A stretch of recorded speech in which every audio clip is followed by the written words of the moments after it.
Bueno, pues muchas gracias por su asistencia, su presencia. Eh, este libro surge como la necesidad de comprender el fenómeno de la pederastia en México. Ustedes saben, la pederastia es un fenómeno que ha tenido una repercusión importante en diferentes países y que uno de los epicentros fue México. Nada más que no se le hizo mucho caso al principio con el caso de los legionarios de Cristo y ex legionarios que tuvieron la valentía en los años 90 de denunciar. Nadie les hizo caso. A Maciel lo consideraban un santo en ese momento y por lo tanto, al contrario, a los pobres denunciantes les fue muy mal porque los estuvieron degradando. Bueno, entonces yo quisiera empezar la presentación de este libro definiendo qué es pederastia y qué es pederastia clerical. Breve párrafo de mi introducción. Planteo lo siguiente: la pederastia clerical es, ante todo, un acto criminal. Es la profanación y el sometimiento del cuerpo de un menor para satisfacer patologías sagradas. Es el abuso del clérigo de su investidura simbólica. Es un atropello trágico que deja secuelas imborrables en el cuerpo y en el alma de las víctimas.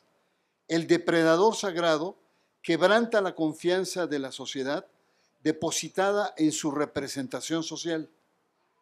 La pederastia clerical está penada por las leyes civiles, sancionada por el derecho canónico de la Iglesia y además es un grave pecado, pues transgrede el sexto mandamiento. La pederastia es un asesinato, ante todo. Es un acto delictivo. ¿Qué ha pasado en la Iglesia? ¿Por qué se habla tanto del tema al interior de la Iglesia Católica? Lo que ha pasado es que se fue descubriendo que era recurrente en diferentes países el tema de la pederastia. Lo mismo que en Brasil, que en Bélgica, que en Irlanda, que en Estados Unidos, ¿no? Los medios de comunicación, sobre todo a partir del 2002, recuerdan 2002, en Boston, de Boston Globe, que fue uno de los portales que empezó a denunciar todos estos crímenes por parte del clero y que poco a poco fue creciendo. Incluso la película ganó un Oscar al denunciar, digamos, todos los trasfondos de los periodistas que tenían una dificultad enorme de poder sacar a la luz. Estamos hablando de los 2002. Los legionarios de Cristo, Marcial Maciel, aquí fue denunciado en 1997. Incluso hubo un programa de televisión conducido por Ciro Gómez Leiva, de aquel Ciro Gómez Leiva, muy diferente al actual. Y ese Ciro Gómez Leiva, a pesar de todas las presiones, lo saca y después recibe un boicot por parte de empresarios. Es decir, en México no solamente había la incredulidad por parte de la Iglesia Católica, sino también había incredulidad por parte de empresarios, de gobierno y de medios de comunicación. Fueron realmente muy lastimados estos legionarios valientes que se animaron a plantear sus problemas. Sin embargo, con el tiempo se fue generalizando el tema y empezaron a surgir en Irlanda testimonios, empezaron a surgir en otras partes de Estados Unidos, empezaron a surgir testimonios en Brasil, en Australia, en diferentes partes del mundo. Y los medios hicieron su agosto. Hicieron su agosto porque ponían en el centro del cuestionamiento a personajes importantes en la vida pública de los diferentes países que se hacían pasar por santos, que se hacían pasar por seres puros, se hacían pasar por personas que conducían las almas. Y se convierte en una gran crisis en la Iglesia Católica. una crisis mediática, una crisis planetaria en diferentes países del mundo. Una crisis tal que solamente puede ser comparable con la crisis que se vivió en la Reforma. ¿Por qué fue tan fuerte el sacudimiento a la Iglesia Católica? Porque quedaba desnuda. Había una gran contradicción entre lo que predicaba y los valores que predicaba y la práctica sexual aberrante de violar niños, de masacrar infantes, de engañar a personas que van a quedar marcadas por toda su vida, lamentablemente. Y esto creó mucha expectativa al nivel de medios de comunicación. No solamente había reportajes, no solamente había grandes documentales, sino también se dio un género, que fue el género de la pederastia clerical. Hubo películas, hubo radionovelas, hubo documentales de televisiones muy pagados, con mucho dinero, etc. De tal manera que la imagen de la iglesia queda tocada en el elemento probablemente más delicado de toda institución religiosa, que es la credibilidad, que es la autoridad moral con la cual ellos se presentaban. Y esto que ha generado una caída estrepitosa del catolicismo en todo el mundo. En todo el mundo. Tan solo en América Latina, más del 50% en Centroamérica, el catolicismo ha decaído. Es decir, lo digo de otra manera, ha decaído en los últimos 20 años 50% de los católicos en casi toda Centroamérica. En Brasil ha decaído más, cerca del 60% de católicos. Chile, tan solo en unos cuantos años, cuando se desnuda el efecto de un sacerdote de clase alta, que también Paradigma se llama, sacerdote chileno de una parroquia de ricos, y después se van descubriendo todos los casos de abuso, pero el problema no solamente fue ese, sino el encubrimiento, que me gustaría pasar como segundo punto, por parte de la propia Iglesia Católica. Se descubre todo esto, se arma un escándalo tal que en tan solo 10 años la mitad del pueblo chileno deja o abandona la Iglesia Católica. O sea, de ese tamaño ha sido la crisis estructural a través de la pederastia por parte de la Iglesia Católica. Paso a mi segundo punto, un segundo punto que lo que quiere plantear es las reacciones de la Iglesia Católica. Primero, la primera reacción de la Iglesia Católica es la negación. No, eso no ha pasado, eso no puede pasar. El Padre es un ser humano muy piadoso, no podemos creerlo, ¿no? Después viene un momento en que la Iglesia justifica la protección a los pederastas diciendo que hay una conspiración. Es que quieren dañar a la Iglesia, quieren pegar en su imagen, ¿no? Son los judíos, propietarios de grandes medios de comunicación, son los masones que están en las altas esferas de la política en Estados Unidos, ¿no? Lo que se planteó entonces es que había una gran conjura internacional para destruir la imagen de la Iglesia. Y por lo tanto, había que cerrar filas. ¿Qué significaba cerrar filas? Hacer de la Iglesia pues una ciudadela protegida. Había que combatir. Después se fue viendo que esto no era así, que los testimonios de las víctimas eran auténticos y que este atrincheramiento que planteó la Iglesia Católica era al contrario, le daba más la razón a las víctimas. ¿Por qué? Porque estaba protegiendo a criminales. Ese es el gran drama. La Iglesia, con esta actitud de proteger a sus curas pederastas, estaba protegiendo criminalidad, es decir, la Iglesia misma se convertía en criminal. Después hubo aperturas de los papas, un poco Juan Pablo II llamó cuando estalla la crisis en Estados Unidos, hablan de tolerancia cero, piden perdón, ¿no? Y todos los papas de Juan Pablo II a la fecha han pedido perdón, ¿no? Sin embargo, no solamente el perdón no basta, sino el perdón se gastó. Es más, hasta Benedicto XVI lloró en Malta con las víctimas, los abrazaba, ¿no? Y se sentía realmente muy consternado. El hecho es que la Iglesia, en sus más altos niveles, ha querido hacer cosas, pero en realidad no ha cuajado acciones contundentes. ¿Qué es lo que dice el derecho canónico frente a los abusadores sexuales? Un abusador sexual ya reconocido, lo que viene es, sale fuera de la iglesia, se reduce a su condición laical. Esa es la gran manifestación de punición de la Iglesia Católica. Nosotros tenemos, en ese sentido, la máxima punición. Somos laicos, no somos parte del clero, no formamos parte de la estructura. Por lo tanto, entonces, esa es la máxima. Después viene un gran debate. No solamente es un pecado lo que cometen los curas, es un acto criminal.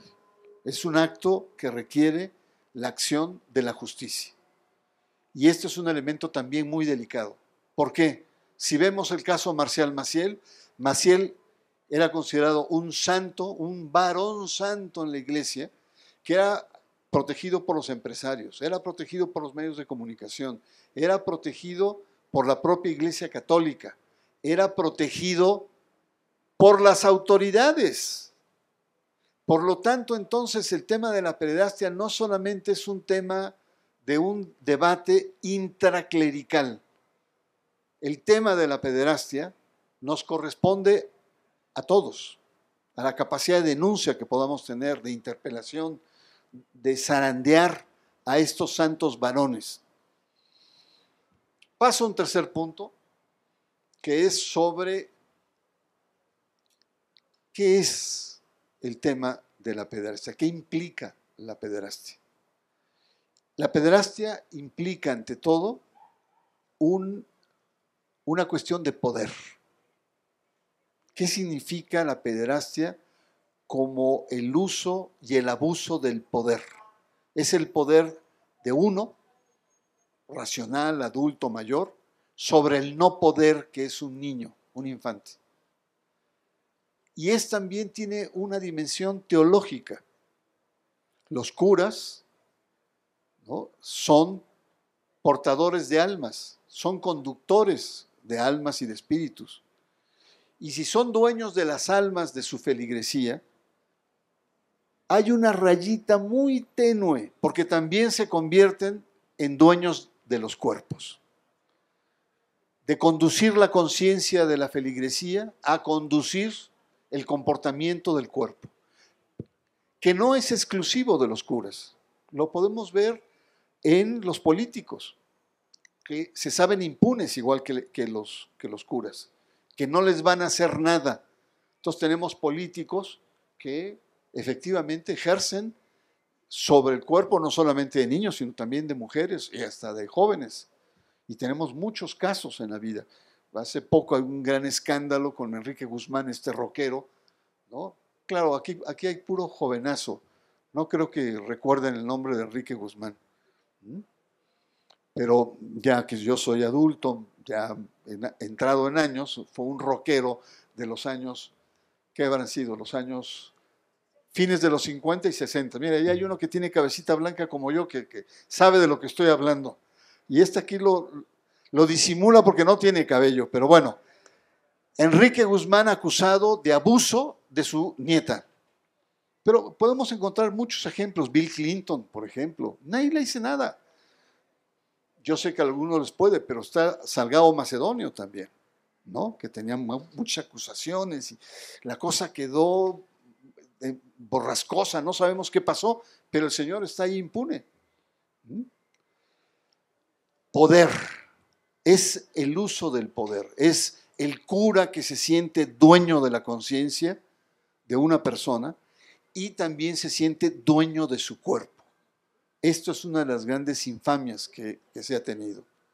Y por lo tanto, entonces, son las grandes desviaciones por parte de la Iglesia Católica de tener una actitud de protección y por lo tanto de complicidad.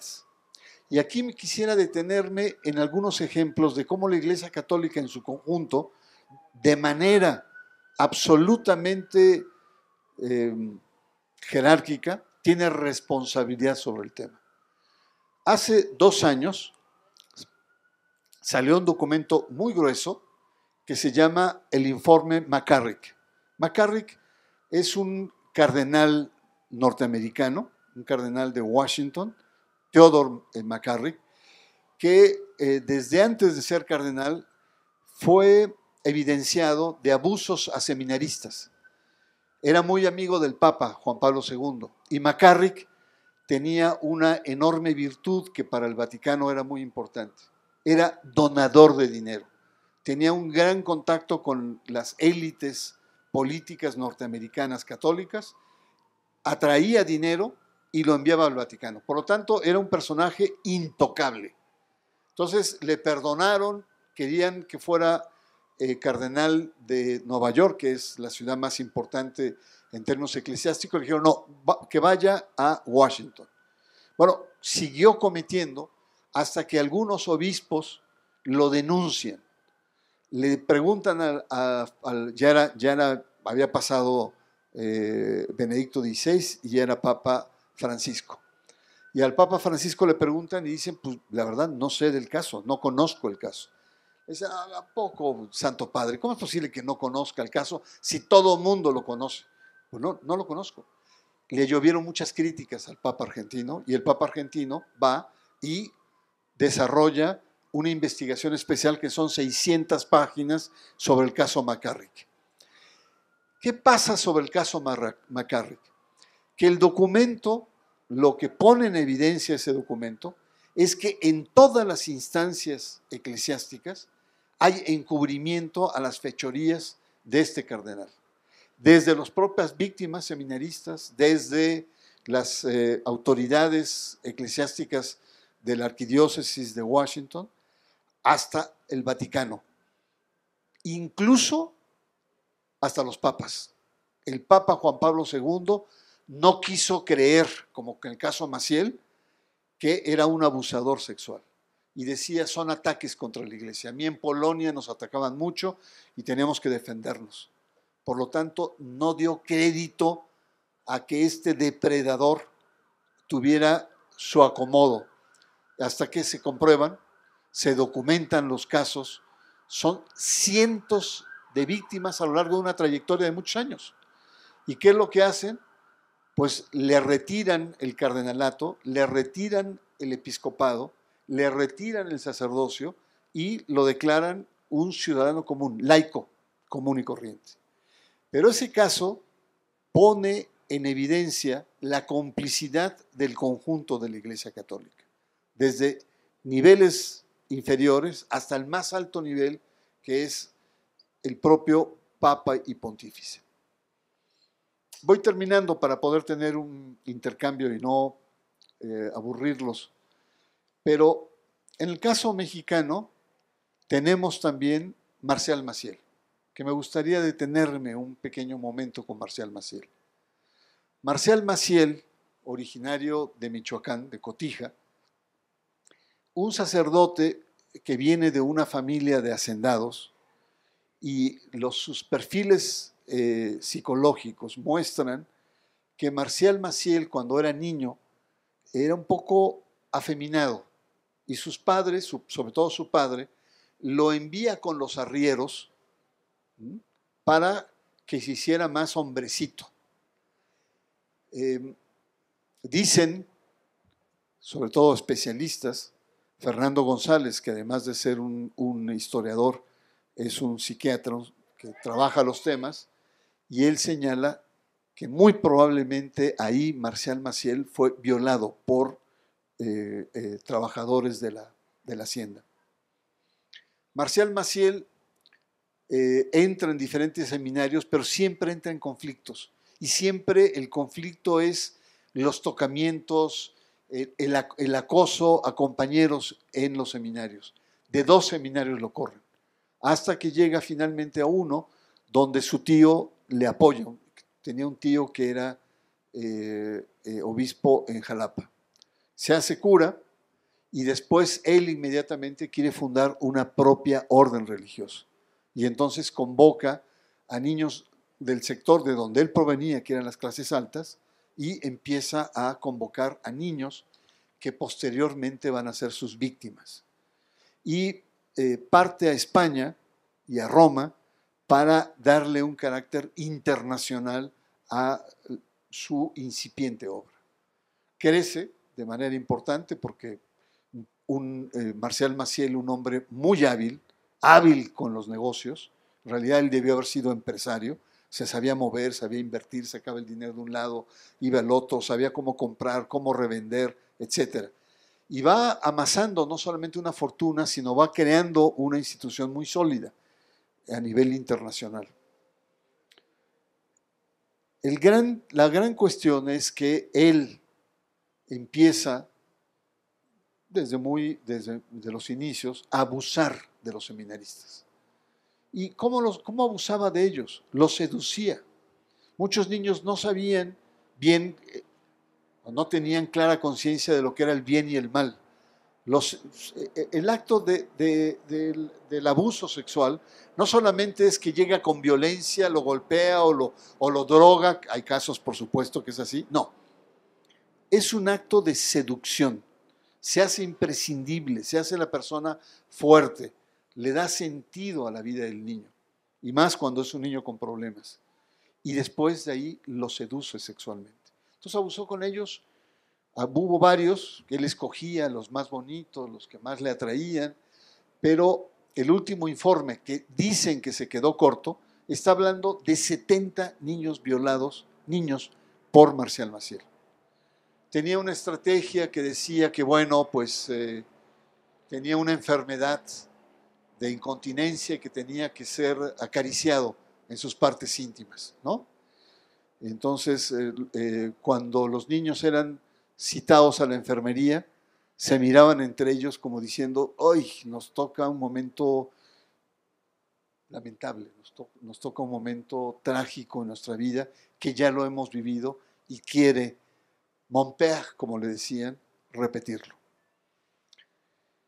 Él crece, tiene el apoyo de los papas, tiene la gran fuerza de tener a muchos vocaciones, se expande hacia Irlanda, se expande hacia muchos países y tiene mucho dinero y también apoya al Vaticano. Dicen que cuando Maciel le pedía una misa a algún gran cardenal, porque además se instala en Roma y desde Roma tiene su centro de operaciones a nivel mundial, y cuando pedía a algún gran monseñor o cardenal del Vaticano que fuera a una misa, le daba como regalo o como reconocimiento un sobrecito amarillo con $50,000. $50,000. Y cada año les cambiaba su coche a todos los cardenales, que eran Mercedes-Benz azules muy bonitos del año, blindados. Cada año se los cambiaba a los cardenales. Pero este era el signo distintivo. Un sobrecito amarillo con $50,000. Yo no sé si saliendo de aquí voy a tener yo algún sobrecito o algo. No cree. Bueno, por lo menos uno que diga, bueno, la pasamos. Bueno, se convierte en un mafioso. Un cura mafioso que corrompe la iglesia, que corrompe las almas, corrompe las estructuras vocacionales. Cuando es denunciado en los años 90, evidentemente que nadie le creía. Los hostigaron José Barba, Quintana, había varios, 8, de los cuales solamente sobreviven 2 o 3 en este momento. Y les empezaron a decir que era envidia lo que tenían, que querían apoderarse de la institución, ¿no? que querían desprestigiar ya no solo a los legionarios, sino a la iglesia. Y les dieron con todo, medios de comunicación. ¿Cuáles? Televisa, TV Azteca. Incluso TV Azteca incorpora a un legionario a su equipo editorial. Y periódicos como Reforma y sobre todo El Norte. Tenía una sección especial donde quería demostrar cómo estaban desvirtuando a los pobres legionarios. ¿Qué nos dice esto? Nos dice que el tema de la pederastia es mucho más complejo de lo que creemos. No estamos hablando solo de la Iglesia Católica. Estamos hablando de que la corrupción del encubrimiento, hay una enorme responsabilidad de la propia sociedad. Y no nos salvamos de eso. Conductores famosos de radio y de televisión se la pasaban despotricando contra los denunciantes. López Dóriga, uno de ellos, varios más, ¿no? ¿Qué hacer frente al tema? ¿Qué hacer frente al tema que es un tema serio, delicado? Creo que lo más importante, bueno, yo tengo otro caso también, tengo varios, pero nos refleja muy bien como sociedad. El caso de los colegios de legionarios en Monterrey. Los regios tienen sus propias escuelas, hay mucho sectarismo en términos sociales. Y la pregunta es, frente a toda esta crisis, escándalos, señalamientos a Maciel, etcétera, ¿por qué los colegios legionarios no solamente seguían teniendo la misma matrícula, sino se había incrementado la matrícula? ¿Cómo es posible que las clases altas sigan llevando a sus hijos a donde peligraban con muchos de estos legionarios? ¿Por qué? Entonces, en el libro, esta Cristina Sada, que es imaginen el apellido, Sada Salinas, prima de TV Azteca, Sada, del grupo metalúrgico importante de Monterrey. Ella, que es una larga historia, su hija sufrió abusos, y ella hace una investigación. Entonces, su investigación es muy sencilla. Hace alrededor de unas 40 entrevistas con padres de familia de este sector. ¿Ya? Y las respuestas son estrujantes. Los padres de familia llevan a sus hijos a colegios de legionarios, no por el nivel académico, ni siquiera se preocupan, los van a cuidar más a sus hijos que puedan tener abuso sexual. El tema de fondo es que esos colegios son espacios donde las élites se recrean. Ese es otro, Elena Sada es otra. Ella fue religiosa y ella denuncia desde adentro. Estoy hablando de Cristina Sada Salinas. Esta es su prima. Bueno, son las élites. No, pero ese libro vale la pena también. Es un testimonio fuerte. Lo que quiero decir es, la familia lleva a sus colegios porque sus hijos se van a rozar con otros niños de las clases altas, donde van a salir matrimonios, negocios, donde se van a posicionar. Es decir, es pensar en estos colegios como un espacio de agregación social. Es decir, los legionarios cumplen el rol de agregar socialmente a sus usuarios, a los alumnos. ¿Por qué? Porque confluyen élites con élites y ganan ellos, a pesar del peligro que representa. Es estrujante verdaderamente. Es indignante también. Pero en fin, vivan nuestras élites en ese sentido. Entonces yo quisiera simplemente ya para finalizar, dos cuestioncitas muy sencillas. Uno, es una responsabilidad no de los investigadores, no solo de los periodistas, es una responsabilidad de todos. Es un tema que rebasa la Iglesia y ahí todos somos responsables. Dos, tenemos que tener un enfoque de víctimas. Las víctimas tienen que ser el centro, el sujeto central de combatir la pederastia clerical, porque muchas veces tanto el sistema judicial, ¿no?, como la propia sociedad los criminaliza. ¿A poco cierto? ¿Y cómo fue? ¿Y dónde está? Y hay que hacer pruebas, y hay que tener testigos, y pueden pasar años. Y muchas de las víctimas se atreven, pasando muchos años, cuando se convierten en adultos, y dicen, es el momento de hablar. ¿Y por qué no hablaste cuando fuiste niño? Es una incomprensión que se tiene frente al tema de las víctimas. Y creo que el enfoque que tenemos que dar son gracias a estas personas valientes que han venido denunciando y que han simbrado la vida de la Iglesia. Para concluir, un párrafo del libro de la contratapa que me parece como muy revelador de lo que hemos conversado. Y dice, en todas las culturas existen bestiarios, las bestias, ¿no?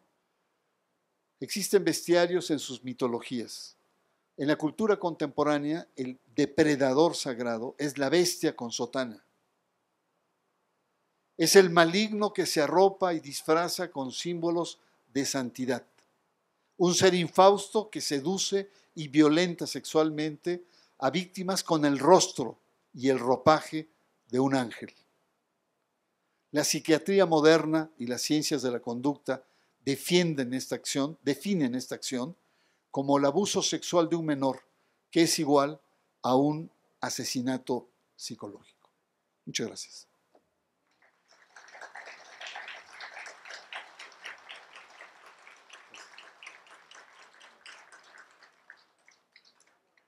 No sé qué siga, si quieren hacer algún comentario, alguna pregunta. Sí, adelante.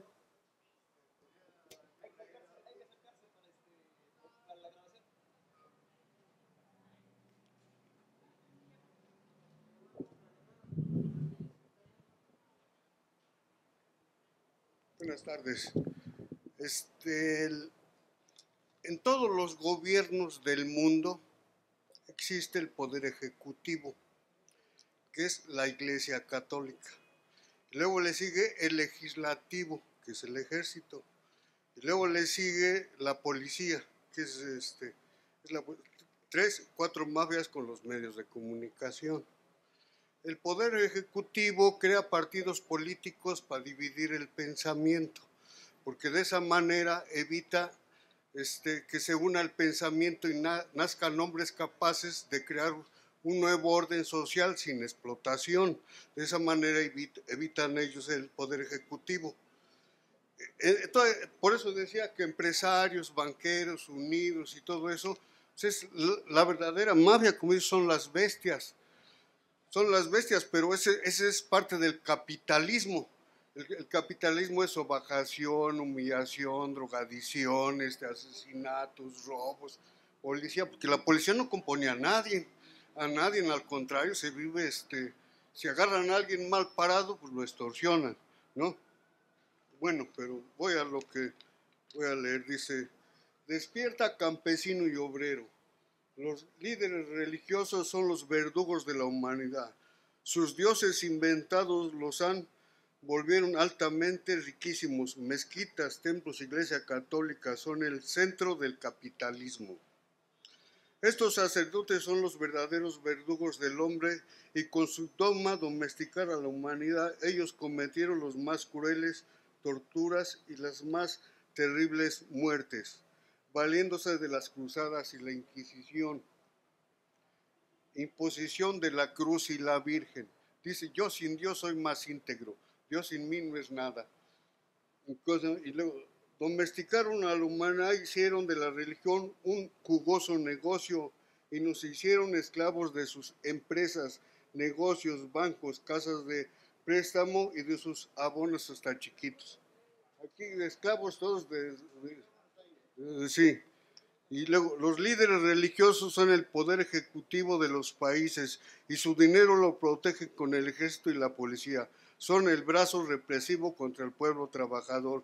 Religión igual a opresión. Por eso necesitamos en verdad despertar, conocer más para poder, más que nada al trabajador. Yo soy trabajador humillado y explotado, pero mi pensamiento ya no es el mismo de hace 50 años. Ahora, pues, únanse, luchen y hay que ser más felices. La gloria y el paraíso hay que hacerlo aquí en la tierra, no está allá arriba, pero por eso necesitamos atacar el centro del capitalismo. En una hora será destruida, dicen la gran ramera, la bestia, la que corrompió a todo el mundo. En una hora, cuando la humanidad la van a bombardear, ya no dilata mucho. Pues que estén bien.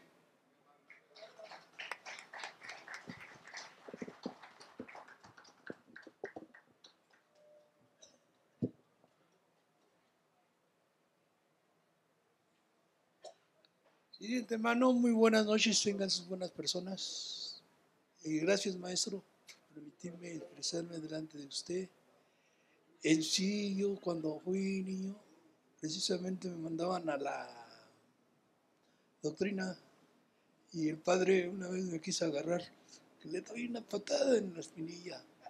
No, pues definitivamente se me armó. ¿Cuántos años tenía? Como 7 años. No, pues que se me arma, porque fueron con el chisme que le había pegado al padre. Pero en ese entonces, mi abuelo, que era contrario a los padres, se déjenlo, estuvo bien, son unos hijos y tal, por cual, ya los conocía, ¿no? Dice, ¿quieren que aprenda? Enseñen ustedes, ya déjenlo en paz. Bueno, pues precisamente me quedó ese recuerdo. Y yo creo que los abusos siempre han existido en la humanidad de estos señores. O sea, yo realmente a un religioso, no, y la idea de Dios es muy perversa, porque definitivamente lo van a uno llevando, manejan los sentimientos de uno, o sea, los sentimientos de uno para complejarlo y definitivamente, pero la idea de Dios, porque somos seres espirituales y tenemos necesidad de creer en algo más superior. De ahí que es muy contaminante el que le hablen a uno de Dios, pero le hablan a uno de Dios precisamente para ver cómo lo manejan a uno y lo hacen uno esclavo de ellos. O sea, definitivamente no, yo no, con un religioso definitivamente no. Ya, Bueno, yo me creo vacunaron totalmente en ese entonces. Muy bien. Y pues eso es lo que yo quería comentar precisamente. Gracias. No, y lo felicito por haber corrido, la verdad. Nada más que tiene que venir aquí, perdón. Deje todo ahí, señor. Ahí se lo quedamos, no se preocupe. Sí, pero necesito que esté. ¿Qué se habla sobre qué se dice sobre los cristianos y sobre de los pastores? Nada más eso. Cristianos significa cristianos no católicos. Cristianos y No pastores. católicos. No, cristianos católicos o cristianos no católicos, porque hay una diferencia ahora. Los evangélicos son cristianos. Ah, ya. Bueno, si me permite muy rápido a esa respuesta, déjeme decirle que el censo nos muestra que los católicos en México han descendido y están en 7.6, 7.7, cuidado. Y los evangélicos, los cristianos no católicos, han crecido hasta un 7 a 8%. O sea, hay un crecimiento importante. Ahora, dentro de los cristianos no católicos hay varias categorías. Una primera categoría son las iglesias históricas protestantes, que se llamaba hace muchos años. Después vienen las nuevas iglesias, nuevos movimientos cristianos, que están fundamentalmente son pentecostales que han crecido mucho, que tienen una cercanía con los sectores populares que les ayudan en su economía, en su salud, en su educación, y han crecido mucho. En América Latina, el crecimiento de los pentecostales es casi del 30% en tan solo 20 años, 30 años. Entonces, el problema con muchos de estos movimientos es que son fundamentalistas, es decir, leen la Biblia de manera no contextual, no lo ubican, sino a rajatabla, ¿no? Si Dios golpea o Dios hace esto, prohíbe, o el hombre y tal, lo llevan al pie de la letra. Y esto ha creado muchos problemas en muchos países porque tienen una concepción muy rígida de la familia, sobre la mujer, que tiene que estar sometida al hombre y a Dios, sobre la dimensión sexual.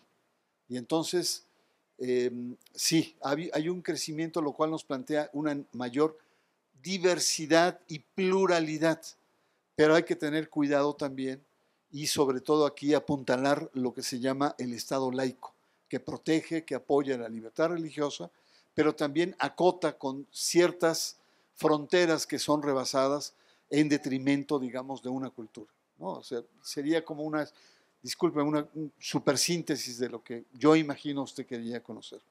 Disculpa, adelante.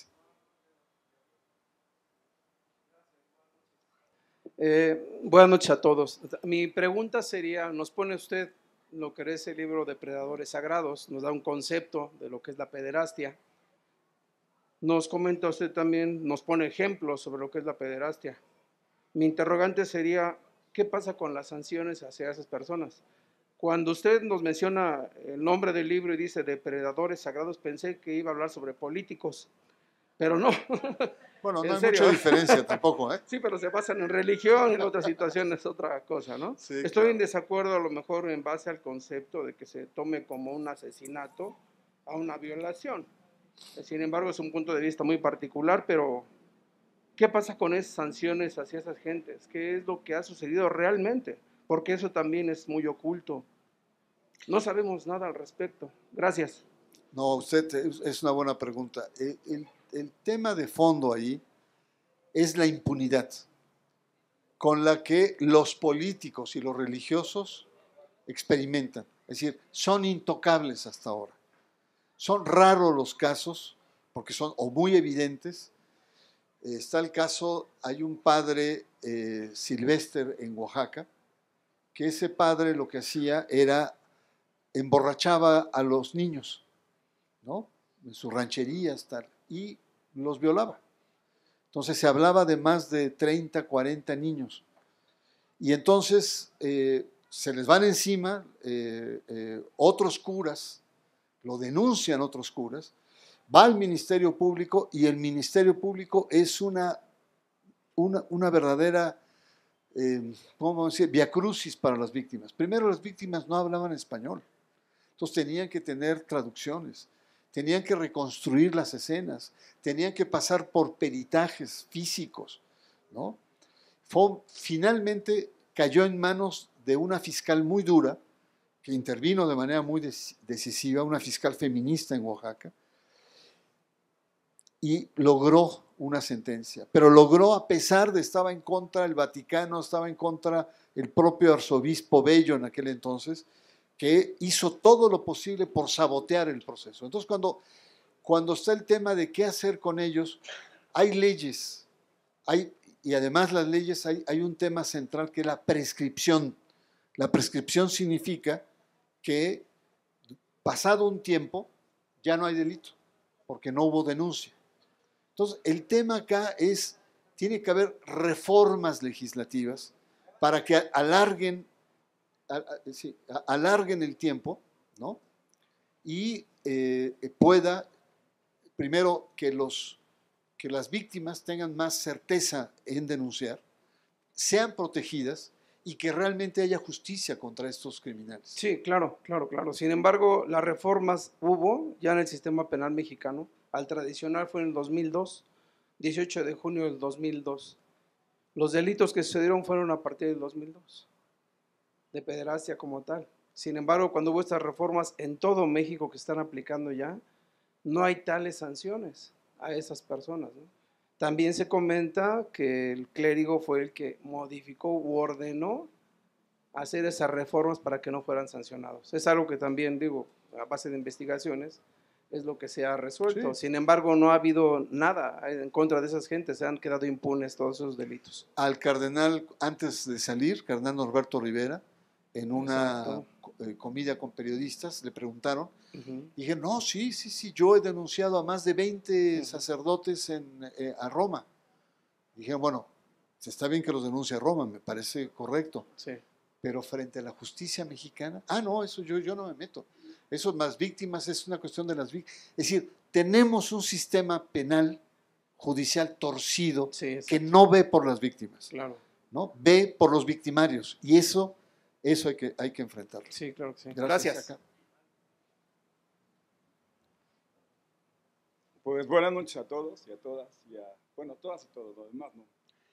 Sí mencionaste a Salgado Macedonio con respecto a los políticos, sí. Maestro, sí mencionaste por ahí a Salgado Macedonio, no sé si se te salió o qué onda, porque Salgado Macedonio pertenece a la Cuarta Transformación, y qué bueno que lo hiciste, porque quiere decir que hay pluralismo. Por otra parte, no creo que Marcial Maciel seduciera a sus víctimas, más bien las manipulaba, porque seducción es otra cosa. Por ahí está La Obediencia Perfecta, que es una película magnífica mexicana, se la recomiendo para que la vean y entiendan perfectamente quién fue Marcial Maciel y todos los que lo protegían, entre ellos el innombrable cardenal Norberto Rivera Carrera. Y por otra parte, dices que aumentó el 7%, bajó 7% el catolicismo. No, está en 77%. Bajó. Ojalá y bajara al 100%. En hace 10 años estaba en 82%. Ojalá y bajara al 99.99% ¿Qué se y ve? creciéramos y que los Me ateos voy a quedar fueran, sin chamba, compadre. y que fuéramos, hablo en función al catolicismo desde el clero, no a la fe dogmática de las personas. Sí, entiendo. Y ojalá la gente entendiera que en este país, en donde estamos parados justamente, hace menos de 600 años no creíamos en el Dios como tal, nos lo plantean como crucificado. Teníamos deidades bien interesantes como Coyolxauhqui, Quetzalcóatl, Huitzilopochtli y demás. Entonces llegaron los españoles y por ahí decía Galeano, llegaron, teníamos tierras y ellos trajeron Biblias. Nos dijeron, hínquense, cierren los ojos y recen. Y cuando despertamos, ellos tenían las tierras y nosotros solo Biblias. Esa es una buena analogía para ponernos a pensar en la existencia del Dios como nos lo plantean. Aquí nos vinieron a casi sepultar nuestra cultura, la catedral que no sirve para dos madres, casi sepulta nuestra gran Tenochtitlan. Y qué bueno que hay historiadores y que hay vestigios.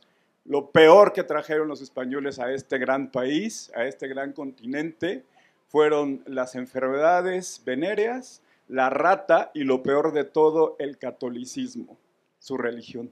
Buenas noches y gracias a todos. Buenas noches, maestro. Sí, nada más les pedimos que las intervenciones sean cortas, ¿sí? Para que pueda todos. Hola, buenas noches. Mi nombre es Mauricio, soy arquitecto, pero también soy pastor pentecostés. Y en nombre de todos los pastores, vengo a pedir perdón por los pecados sexuales, por traicionar la fe de los mexicanos.